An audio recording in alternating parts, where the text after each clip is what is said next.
Betting on sports can be hard, but hiring Morgan & Morgan is easy. Morgan & Morgan is America's largest injury law firm. They have over 100 offices nationwide and more than 1,000 lawyers. Their fee is free unless they win. For more information, go to forthepeople.com/bestbets or dial pound law, pound 529 from your cell phone. That's forthepeople.com/bestbets. This is a paid advertisement. Follow the money. That's what I always say. You always follow the money. Yeah. This is Follow the Money with Mitch Moss and Pauly Howard on VSiN.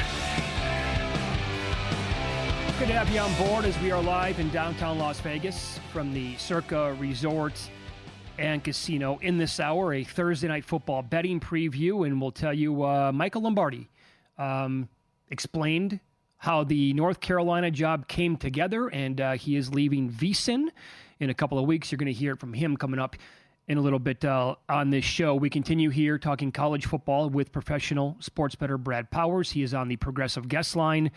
So I said this before the break. All these games in the first round, Brad, are lined above a touchdown. Which team, if any, do you think has a really good chance to win outright? Be Tennessee, honestly. Obviously, the best road team out of the four, in my opinion. Not only in my opinion, my power ratings or any, I think, just general perception. And it's not necessarily that I'm pro Tennessee. I am like necessarily what I've seen from Tennessee, particularly on offense since SEC play started. But it's more of a, here we go again, Ohio State, if they don't have early success. So I got, on Sunday, I got the playoff show in the background. And I hear Herbie make like such a good statement, very contrarian, that I had to like look up. I'm like, who is that talking right now? And his point was that he would have preferred the Ohio State to be on the road in the first round because, if things don't go well early, the crowd's going to boo. And I don't disagree with that at all. In fact, I fully expect it if they go 3 and out to start off the game, that there'll be, really loud boos. And I think, it's no different than going on. I think it's more disheartening that it's coming from your home fans than any road stadium, road atmosphere where it's kind of us against the world type of mentality. So, and also, Tennessee's defensive front, last I checked, right up there with Michigan, one of the best. We'll see the game plan. Is it going to be running into the teeth of the defense again, or are we going to actually try to get it out to your playmakers on the outside? We'll see. I mean, the elements might not call for it. And maybe it has to be in between the tackles. And if it's in between the tackles, I certainly don't like Ohio State's offensive line against Tennessee's defensive line. The AD came out and backed Ryan Day, but saying he'll be back. I mean, if you lose this game, and again, you spent $20 million here to go out and lose to Michigan with supposedly all this talent, lose to Tennessee at home, you think he'll be back? I don't think they got the money to buy him out and fire him and pay not only Day the buyout, but all the assistants that they brought in. Obviously, you got to put together a team and then welcome in a new coach and pay him $50+ million on that original contract. So I know Ohio State's got a ton of money, but we're talking something that would cost them at least $100 million. And I don't think they have it at this point. And I don't think they're the most, I think, reasonable thing would be Day taking another job, kind of a soft landing spot if something were to open. I don't know if anything's going to open this cycle, though. That would entice him. Okay. What do you make of the total, by the way? 47, a touch high? Feels that way. I want to bet under. I want to see this Ohio State game plan. Are they going to be able to? If I can trust the forecast, and usually I don't trust it until maybe 5 days out. If it's not looking great, then I'll be on the under. But I have to think after what they did against Michigan, Ohio State's going to have to open it up a little bit on the outside. That actually says Ohio State maybe team total over for me. Yeah, well, I'm looking right now. So Columbus in the great state of Ohio, South Bend in Indiana, both those states have legal sports betting. I love what you're doing here. You're going to be, explain this to the audience, you're going to be at both games so you can get involved live if you want then. Yeah, I can. That's the beauty now. I mean, obviously, if you want to continue to bet, I mean, you were making sacrifices going to games. Obviously, I wouldn't do it on a normal Saturday when there's 50 games going on, but rare opportunity. We got home playoff games for the first time. I'm a fan first and foremost. I love the sport, and I think the best part of this college football playoff is the home atmospheres. And I grew up in Ohio, Notre Dame fan. Perfect scenario. I could go to both. One's on Friday, one's on Saturday. I can't, I must not be too big of a knucklehead because game day's doing 2 shows next week. So it should be a fun trip. Excited. I can bet live with both having it and bet at different sportsbooks than I can here. in Vegas, and probably to be able to take advantage more of live stuff than I can here in Vegas. Yeah. That is awesome, by the way. Great job by you. Yep. How about lots changed since we talked to you? How about Notre Dame's path now and favor in the look-ahead line against Georgia if that's the matchup? Well, yeah, I mean, the first time they get a home game here was expected to be Alabama. So obviously Alabama's a little bit better than Indiana. And I still have question marks on Indiana because of a lack of strength of schedule. And they played 2 top 30 teams. Michigan wasn't a good look. That game was in doubt at the very end. And then they got blown out by Ohio State. So that's a favorable matchup for Notre Dame. And I think more pertinent to their path being favorable is Carson Beck not playing. Not that Carson Beck's been lived up to anywhere near as close to expectations coming into the season, but he's still a 3-4 point downgrade to Gunnar Stockton. And the look ahead lines, I was surprised to see Notre Dame favored. And, I wasn't stunned. I think general public's going to be stunned when most see it next week, if that's the case. If Notre Dame, just meets expectations or even exceeds it against Indiana, I fully expect it. And Carson Beck's out. Notre Dame's going to be favored over Georgia. Yeah. Yep. What did you make of the path that the committee gave Penn State? Not only Penn State, but Texas. I mean, enough where, a couple of shows asked me to fill out a bracket, and it's a favorable enough path, even though I don't trust James Franklin in big games. There's such a difference between being a double-digit favorite in the quarterfinal and Georgia Notre Dame being basically a pick'em game. Mm-hmm. Let's say it's Ohio State and Oregon. That's pick'em on a neutral. And Texas and Penn State are going to be double-digit favorites in the quarterfinal. So, that's significant. So it's enough where – and the wear and tear on your body playing, somebody that's in your weight class, I got Texas playing Penn State for the national title with Texas, the 5 seed winning it all. All right. Oh, did you check out the Exacta market on that number? That is available. Yeah, I don't know. I mean, I'm sure if I just bet money lines and rolled it over, it would be better, and I could, tap out whenever I wanted. But yeah, I'll have to look and see if there's an Exacta bracket. I think that'd be cool, wouldn't that? I mean, that would be not meant necessarily cater to me, but cater to the audience. Sure. So you're on an island on this, but you're okay with it. You made the game 14. You seem like you're the only guy who likes Texas. What are you thinking? You open up 8.5, and you made it 14. You love them. I do love them. It's still my best bet. I am on an island. I'm okay being on an island this year. It's actually I get scared when I get too much CLV, believe it or not, because there should be resistance. But in this case, I'm seeing a couple of things. Number one, let's talk Clemson. The 4 best teams they played this year, Georgia got blown out in the opener, got embarrassed at home. I don't think people realize that Louisville's a top 20, maybe even top 15 team as far as a power rating. They got blown out on their home field that one, lost to South Carolina at home. And then, the SMU game looked good for 3 quarters, but I'm here to tell you, they play a 5th quarter, they play overtime. SMU is going to beat Clemson. So what performance out of any of those 4 gives you hope that they can go on the road and compete with Texas? And I'll say this, Texas, the last 2 games, the box score, much more dominant than the final score against A&M and Georgia. So I think we're getting value still with Texas. I've not had many power rating disparities this big, at least among the top programs like I do in this one. How can Texas clean that up, by the way? Do we get an appearance from Arch Manning? Would that take care of it, you think, at and around the goal line?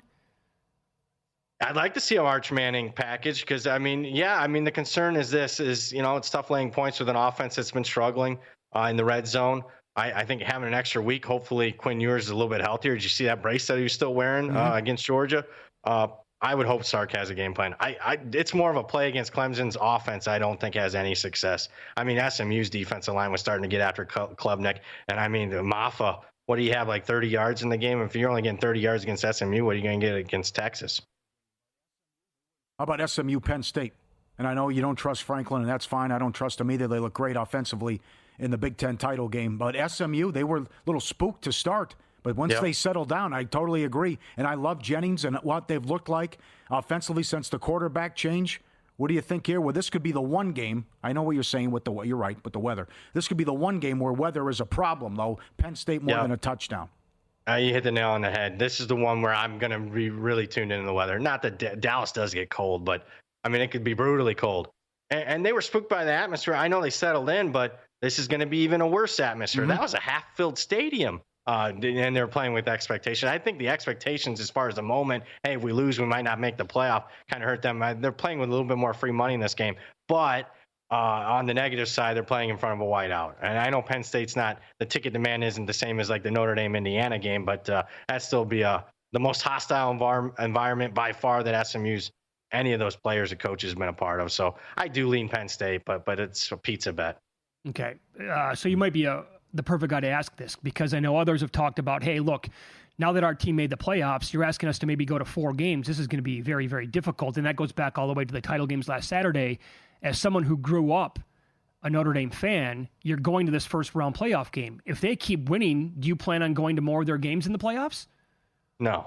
That's it? No. It's a pretty simple answer. I looked at the prices compared. I mean, have you seen? I mean, it's like $1,000 a ticket. Crazy. I didn't pay that, but it's still ridiculous. No, I don't plan on going to each one, and I think it's going to be a problem. I'll give you another one, and I'll make it quick. Boy, I don't know what this is going to do to the teams, especially that make the national championship game. What it does to their winter workouts, their entire offseason schedule, if it's going to impact them for the following season, because you're playing an extra 2-3 games and you're already going into your next season's calendar. Good point. Yeah. I also want to see what this is going to look like. It's like $1,200 to stare at a Fairfield Inn. Yeah. That's what they're asking for with these games. And Sure. if you didn't have not much notice either. Oh, we're in the playoff. Oh, the game's in a couple weeks. Oh, Fairfield Inn, $1,200. Well, and how Oh, the about this ticket, angle too? What about all the students who are back home for winter break? So are they going to be completely sold out in the first round? I know Notre Dame made adjustments to their actual exam schedule so they could still be there for this. So they had some, at least they were thinking ahead. So they should have a full stadium. Yeah. All right. Follow Brad on X. He's at BradPower7. Website, BradPowerSports.com. If we don't talk to you next week, man, have a great trip. All right. Right back at you guys. Merry Christmas. Yep. Thank you. Same to you. There you go.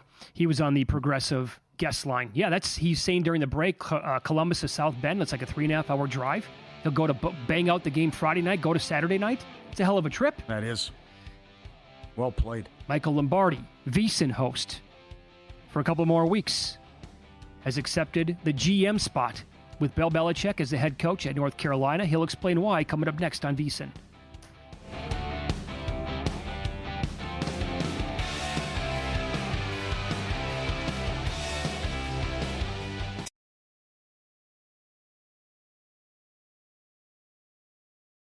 This is Follow the Money on VSiN. Welcome back.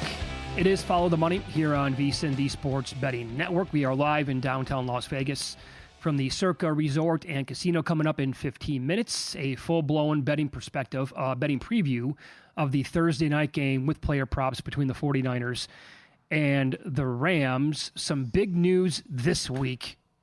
By the way, for those of you watching the show, there's a look at the empty sportsbook behind us, Circa, which will be absolutely slammed within the next hour to 90 minutes, and certainly before kickoff.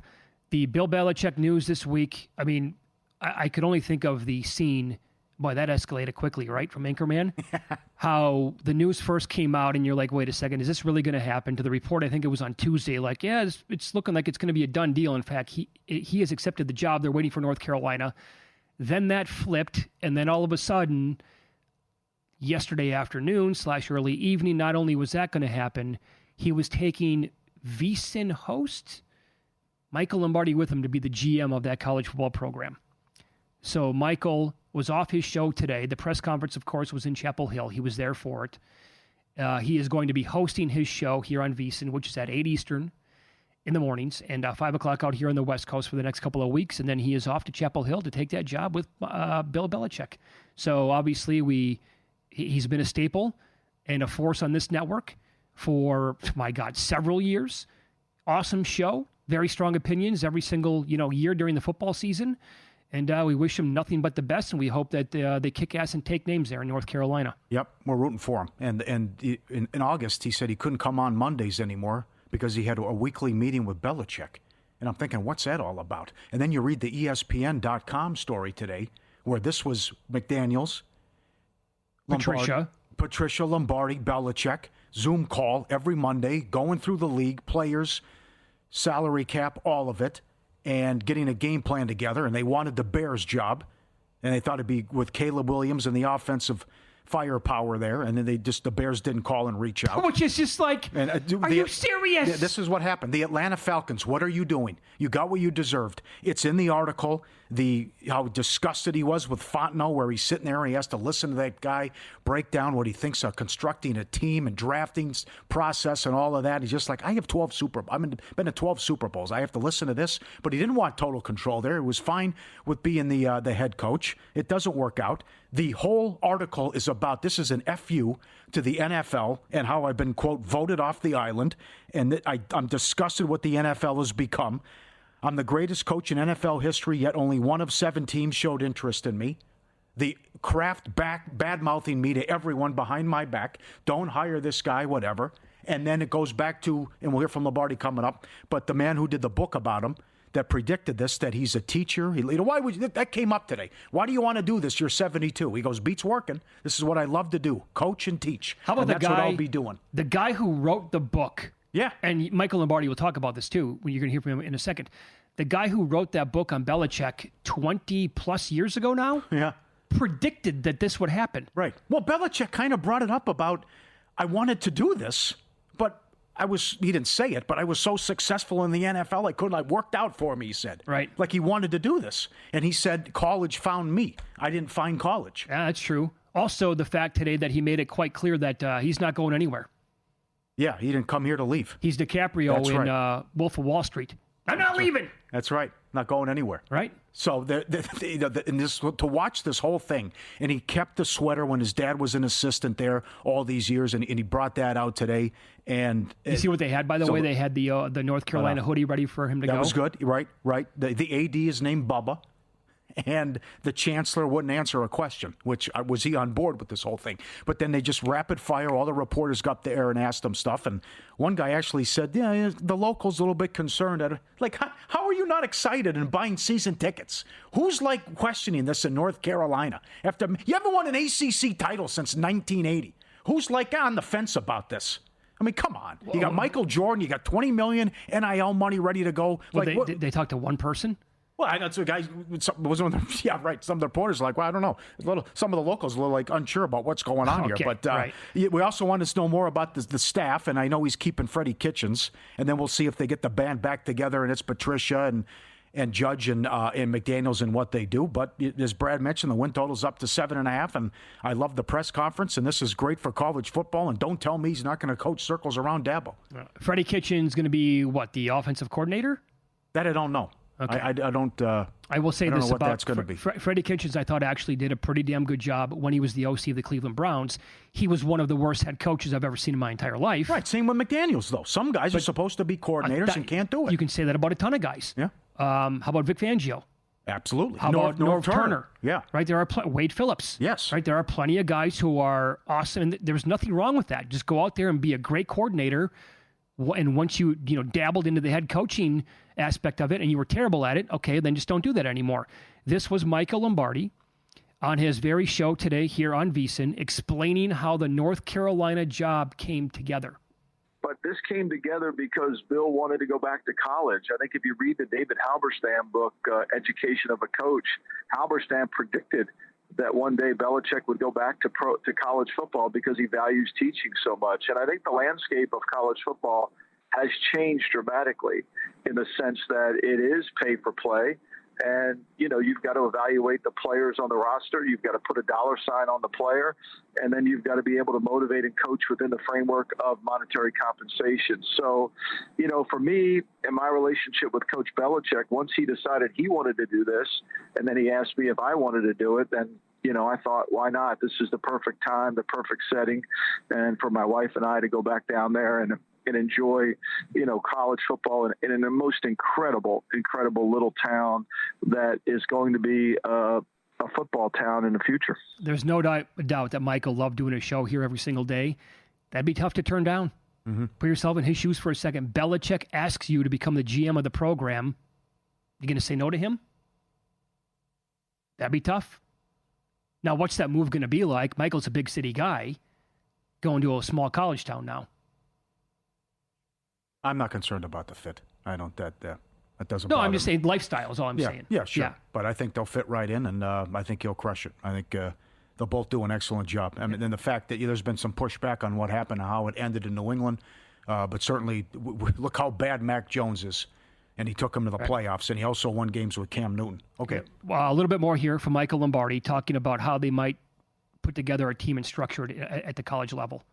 Not much, Mike. I think we're going to build a pro personnel department, and that pro personnel department really will be the transfer portal. So that will be what we build there to monitor all the college teams, whether it's in the ACC, the Big Ten, the Southeast Conference, or in any conference, right? The new Pac-12. So you have to monitor all the players just like you would in pro football. And then obviously you'll have a director of college scouting, but that guy will be the director of high school scouting and monitor all the high schools. North Carolina has a great fan base. They have a tremendous recruiting area in the Tidewater area in Virginia. They haven't been into Florida as much in recent years, but there has been a time where they were very good in that state. So we're going to try to expand it to a national program, which it should be. I mean, when you mention North Carolina, that brand is significant. It may be associated with basketball, but we're going to bring that brand out on a national level. We've had 2 quarterbacks drafted in the first pick in the first round, Mitchell Trubisky and Drake May, and so it has an appeal to quarterbacks, and we're going to continue that along with having a pro-style offense. So, I think the job's going to stay pretty much like it was. We're just going to reframe the name of the job, but it's going to be pretty much the same, and it's going to be 24/7. The difference will be there's no structure, right? We won't have a draft, and there'll be deadlines in terms of the portal, but we can work around that. There you go. Michael Lombardi on taking the job as the GM, North Carolina, along with Bill Belichick. Will they turn that into a football university over the basketball team? That would be very tough to do. Yeah. Because he's going back. He went down memory lane. He did actually have like a 10-minute answer to a question, and he went back to Lawrence Taylor in the 80s and what happened there. But they haven't had a lot of. Well, they've only been in 2 ACC title games, lost to Clemson both. So you just look at what they've done with the coaches. You bring in Larry Fedora. Okay, you made it one year, then that didn't last. You go 73-year-old Mac Brown. Yeah. I mean, it's just. But when you're talking about the GOAT, I would just think anything's possible, and they're coming heavy with the money. I'm sure I'll blank on a couple of programs, but certain teams can do that, or certain universities, like Florida with Billy Donovan. I mean, when Urban Meyer was there, he won back-to-back titles. I'm not going to say turn it into a basketball school, but they were elite. Oklahoma, always a football school, turned into almost a basketball university. Michigan comes to mind as well. John Beilein making the national title game, always a football program. North Carolina is one of the biggest blue bloods in all of college basketball. Yep. They open with TCU. Yeah. And they go to Central Florida at NC State. They get Dabo at home and also go to Syracuse.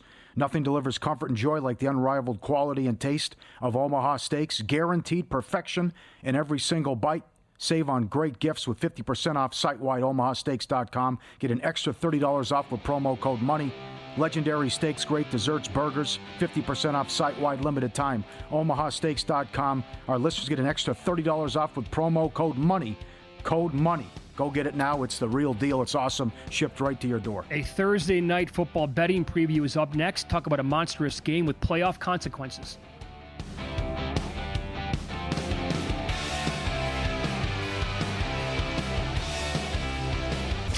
This is Follow the Money on VSiN. Welcome back. Big Thursday night game tonight. Pauly and I are going to hang out for the next 90 minutes. Coming up top of the hour, Tim Murray. He'll take charge, and we will really break this game down even more. Should this number be 2.5? I get it. Rams are dangerous hard. here. I know. Well, it's hard to figure out the Rams, and I've been wrong on them a lot this year. But what your angle is 49ers season on the line? Oh, yeah, they're at home. Yeah. I mean, they completely it's a long time ago. They blew that game 100 times against. That's right. But 1-7 ATS run against teams with a winning record. And it's hard to not like the Rams after what they did against the Bills, or they can come back and say they couldn't stop anything in that game, and the block punt changed everything as well, and it was an all-time performance from the offense. But it's personally, and I was at one point top 10 in one of these contests, I'm just getting killed games when it's like 2.5, and can't win any of these. So another reason why I like the dog here. Are you saying that? So when you bet the favorite at 2.5, never comes in. Do you mean that the opposing team, are they covering, like losing by 1 or 2? Losing the game. They went losing outright. The game. Yeah, okay. Losing, other than the Packers. That was the line in the Packer game. They played the Texans. They were -3 in the turnover battle. Dominated the game. That's right. Won, but -3 in the turnover battle. McManus hit the walk-off.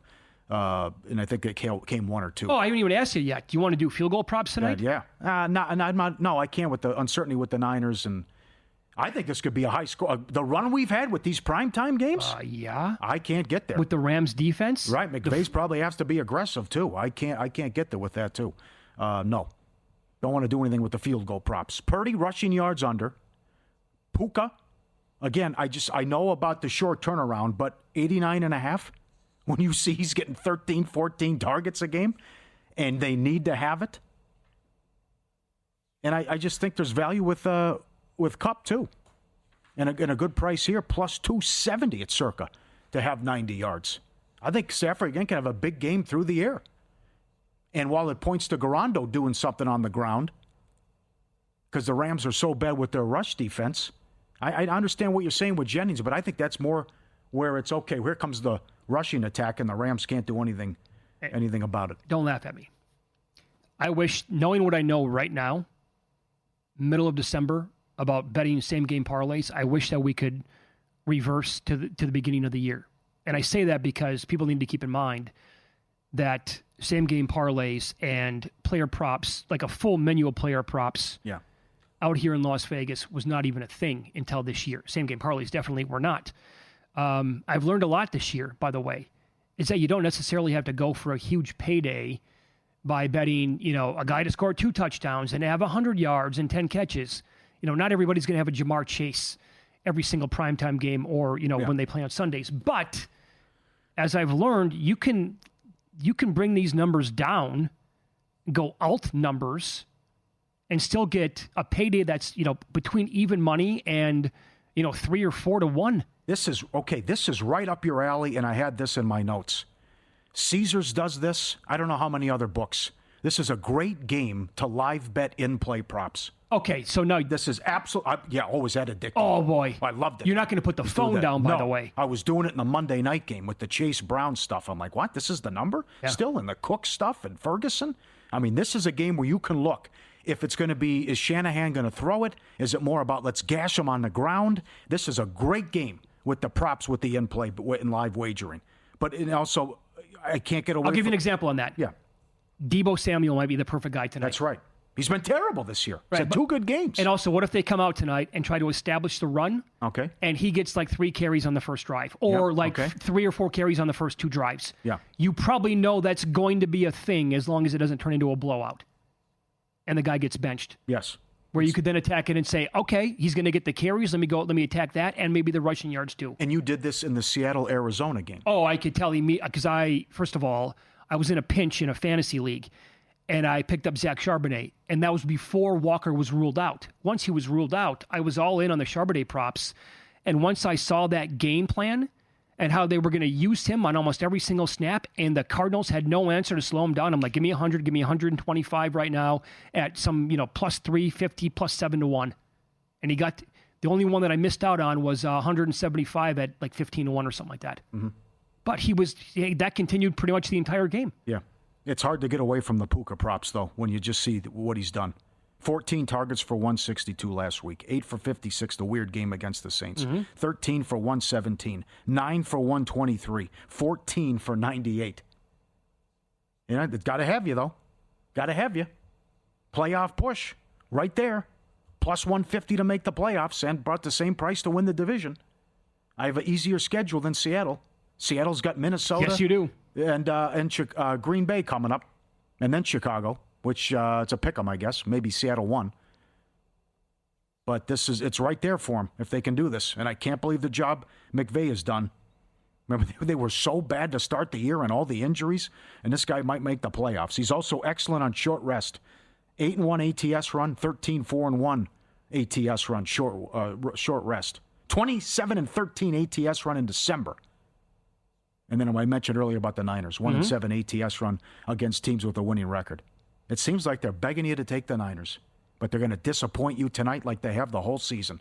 And I know they said all the right things after the performance against the Bears. I think that was more just awful Chicago, embarrassing all-time 300-2 yards at halftime. Okay, it was go back to what happened against Green Bay and Buffalo.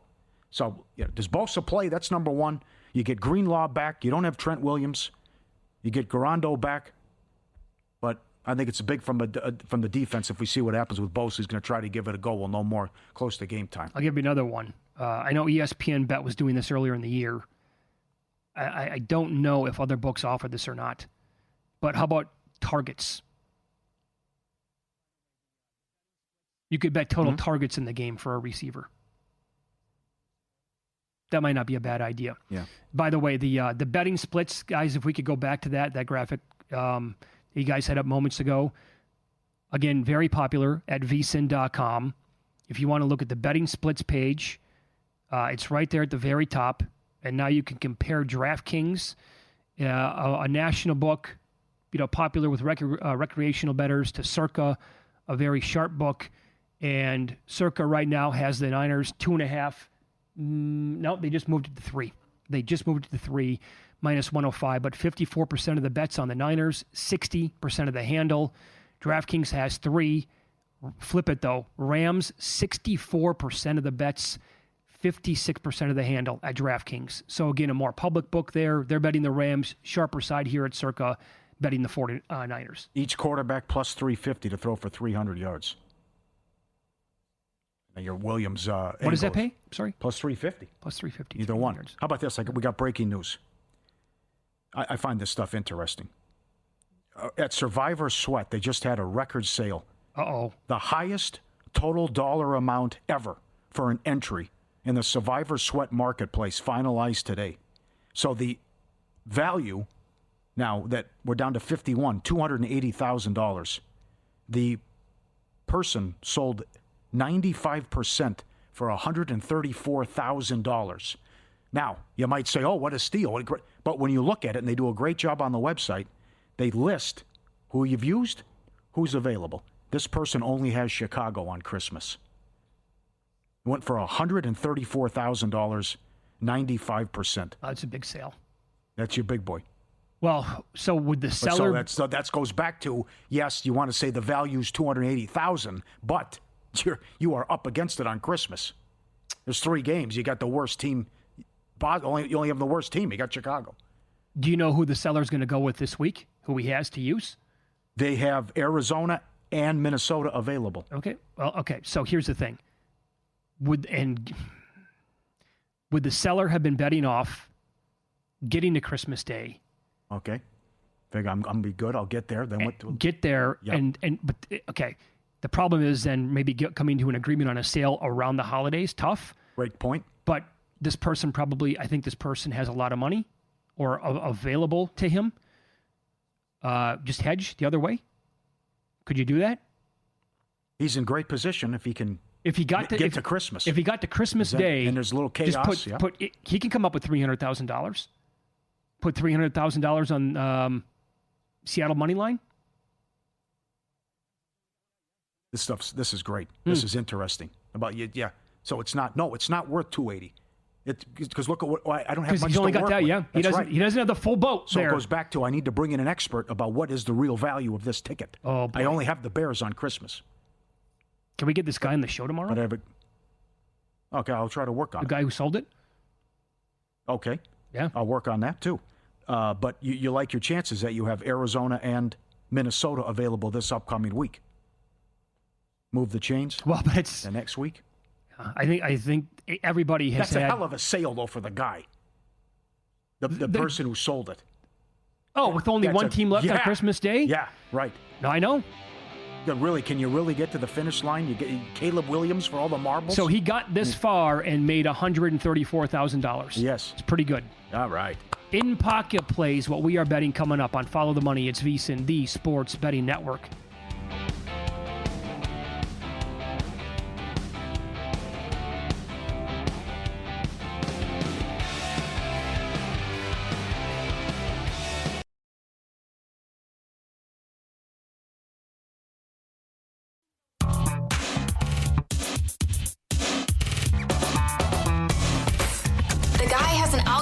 To determine the winner of any given college basketball game. Someone gives you 10,000 to 1 on anything. You take it. Take it. Take it. I bet you $20 I can get you gambling before the end of the day. No way. I'll give you 3-1 odds. Nope. 5-1. Nope. 10-1. You're on. Didn't need the 8 with the Hawks outright against the Knicks. Plus, 280 on the money line. They move here. Let's be rolling dice. Let's go. Coming to Vegas Saturday for the semis. Tennessee plus 7.5 against the Buckeyes. Notre Dame, Indiana under 50.5. Army, Navy under 40. Ticked up a little bit now, back to 38.5, 39. It's one against us. I'll tell you, good job by UNLV, though. You lose Odom and you get Dan Mullen. That's pretty good.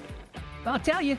Yeah, and so this was 1.5 up to 5, now down to 4, and then down to 1.5 now with Mendoza hitting the portal and other guys out for Cal as well. LA Bowl next week, Cal and UNLV. So we're up against it there. Florida, love this. Florida lane 12 against Tulane. I think they bury them with the quarterback gone for Tulane December 20th.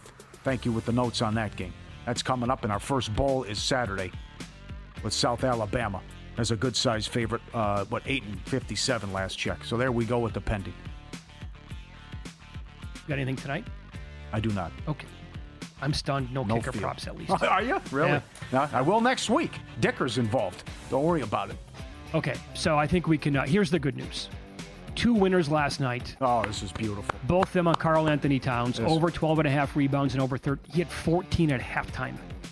That's the good news. The bad news, we can kiss 12.5 goodbye. We might kiss 13.5 goodbye in their next game. Who knows how high this rebound prop is going to go. He has turned into an animal on the boards. He was getting everything last night. And oh, by the way, how about when he had to leave the game, foul trouble? The Hawks immediately took over and dominated down low. That was something. Yeah. How do the Hawks have this many bad losses when they're capable of beating the best teams in the NBA? Well, they're a different team, though, now. I mean, they're hot. I mean, look at who they're taking out. I just think you throw out the start of the season. What's happened? Boy, they're starting to grow and gel. Jalen Johnson, awesome. Yeah. Dyson Daniels, awesome. DeAndre Hunter, Zach Cohen made a case to bet him 6th man of the year. Yesterday, I think 15-1, had a big game, really good. Young, the shot selection's always going to kill me. But overall, pretty solid. They're good, sneaky good. So both those were winners. Christmas Day, Spurs, Knicks over 225.5. And like everybody else, I'm on Tennessee plus 7.5 against Ohio State in the first round of the playoffs. Here's what I am on tonight. Had to do it. Broke down Juwan Jennings over 70.5 receiving yards. We'll talk about this more coming up in the next hour with Tim Murray when we really dive into the game. College basketball tonight, sneaky good game. Iowa State plays at Iowa. So the Hawkeyes are 6-0 at home. Here is how many points they have scored in those 6 wins. In order, 89, 89, 96, 83, 110, and 80. Iowa State has played 3 neutral court games this year. This is their first true road game. In Maui, the scores were 83-81, 89-84, and 99-71. The Hawkeyes have been a scoring machine at home for several years. I'm going to go team total over 77.5 tonight in this game against Iowa State. Laid 15 cents with it. And the breakdown on Cade Cunningham on a same-game parlay with him tonight. I'm going to go 20-plus points, which he has done in 18 of his last 21 games. I'll tie that into 7-plus assists, which he has done in 13 of his last 14 games and 16 of 21 overall. And I'll put on there 5-plus rebounds, which he has done in 20 out of 21 games and 19 straight. That same game parlay on Cade Cunningham is even money tonight. Had to do it. Guy's on a heater, man. So there you go. Nothing, yep. Looking to bet smarter? VSiN has a perfect holiday gift for you. Sign up, holiday special today. VSiN Pro access to everything we do through May 1st, $79. Every best bet, every host, every guest. Exclusive betting splits, DraftKings, and Circa. 24/7 video access. And the betting guides, college football playoff guides out now. Best bets for that. Playoffs. March Madness guide. VSiN.com/subscribe. Get the holiday special now. Continuing to put out great content every single day. You'll get lost up there. Do not forget about the prop analyzer. So good. Just piece of cake. Bam. Pops right up. Cunningham. What 18 and 3 overrun threes, the rebounds, everything. R.J. Barrett, piece of cake. Takes you 2 seconds to tell you all the numbers with the prop analyzer. NFL, NBA. So when we're done at 8 o'clock Eastern tonight on the air, 5 o'clock Pacific, going to talk to the fellas who make the documentary, the Survivor documentary this year called The Quest for $14.2 million. Do you think this is a dumb idea to play this out had we not lost on the Giants when they played over in Germany? I would not have done that. We'd still be alive had we used the Chargers that day. Oh, boy, the torture. Why torture yourself? Yeah, but it's not even, I'm not even mad. I wanted to see if we could win the whole thing. Yeah. Because it was that week, it was down. It was the Chargers or the Giants, and we went back and forth the last, on Friday and Saturday of that week. How often do you think of the game? And Dimes throwing the interception or missing the guy on the... I'm not, this is no joke. Every time that we talk about like a Giants game, I think about that. Yeah. It comes into my brain. Or every time that we talk about Carolina and seeing how they're playing now, it comes into my mind. So our ticket, who knows? Honestly, like, what would have I been like over the past couple of weeks watching these games? We had no sweats back to back. You would have been involved in the Tampa-Carolina game. We would have had Tampa in that game. The overtime. It would have been heart attack central for me. McLaughlin misses the field goal, and they come back. Carolina's set up to win it, and Hubbard fumbles. I probably would have lost thousands betting Carolina live. Yeah. In the game on the money line. Could have gone and sold the entry too. Yeah. Well, now the ticket, we'd still have Baltimore. We would not play Baltimore this week. You had Baltimore on Christmas. We were saving Baltimore. Good plan. I'm acting like that's an automatic win. It's not, but we can't get off the path here. Can't stray from the plan of attack. So this week we'd have Washington available, and we'd have Arizona available, I believe. Oh, that was good. Damn. Well, look, now, again, this is the beauty of Survivor, right? All of these injuries on the Saints. Yeah, you can't predict a lot of this stuff. I know only 6 people have Washington, though. But that's a great pick. Yeah. Especially if it's, Hainer. It's going to be Hainer or Rattler. And you know what we were going to do? We were going to do a money line parlay and roll it over on every team that we were going to select after the Giants loss. And I didn't do it. Here's the reason why. Sounds dumb. The Lions were $7 on the money line against Tennessee. I was going to bet it. I missed $7. It turned it into $1,000, and I said, "Forget it. I'm done. Not going to do it." And because of that, I didn't do a rollover thing. Right. And Lee, and let it go. I don't think of mine, other than when I see, "Hey, forget about it." Huh? Yeah, is that it? Hey. It's every time I see that guy, and he's back in there now. That clown is a 17-point dog at home. Come on, that's the guy who took me out. Yep, lasagna. That's after the Packers went to Detroit and were killing the Lions on Thanksgiving Day. By the way, our little son Sebastian, when we were back in Wisconsin, we took him to a place called Chicken Chasers. Cheese curds? Oh, phenomenal. Just as good as, right? And so I took him outside. He it looks like he was doing this. I saw that. Right? I was looking up, putting it up to, hey. Let me tell you this. As a first-time parent, and I just turned 48, and he's 7 months, I feared, this was one of my biggest fears. Like, what is it going to, the toll that it's going to take on our bodies at this age? He got his first fever on Sunday, and it was touching like 103 on Monday, and it was around for like 3 days. You feel helpless. But I mean, he's just, he felt like the sun for 3 straight days. As soon as oh my God, he's hot. Really? But then just the baby Benadryl? Baby Tylenol. Baby Tylenol? And then eventually, and here's the kicker. Brown slip-up? Doctors will tell you that they won't see babies with a fever of 100 unless it's 104 or higher. So my wife finally broke down, had to go see a nurse, gave him some antibiotics, and it helped out a little bit. But the poor guy can't do anything. Yeah. Tough scene. Yeah. And then he's also on the flip side, keeping you up 24 hours a day. Belichick told a good story today. He claims his first words out of his mouth were beat Duke. What he said today. Yep. That got a good roar at the press conference today. Sebastian's the other day was 3-teamer. At that, sure. Yeah. Yep. What a season. Indiana makes the playoff. Boise, Arizona State buys. Belichick to North Carolina. Lombardi to North Carolina. Florida State from undefeated to 2-10. It's a felony to plant a flag in Ohio. In the Middle Ages, you get locked up for even suggesting it. Saban's killing it on game day. Rich Rod back to West Virginia. Oh, coming up next, we got the pregame with Tim Murray. And then VSiN primetime, 7 p.m. to 11 p.m. Cashing out Joe Serralo, 11 p.m. to 2 a.m. And then Grayson Harrison, 7 a.m. to 8 a.m. So more picks and props coming up. Little college football talk as well. Rams 49ers, a good one. And can't wait next week. Broncos Chargers, baby.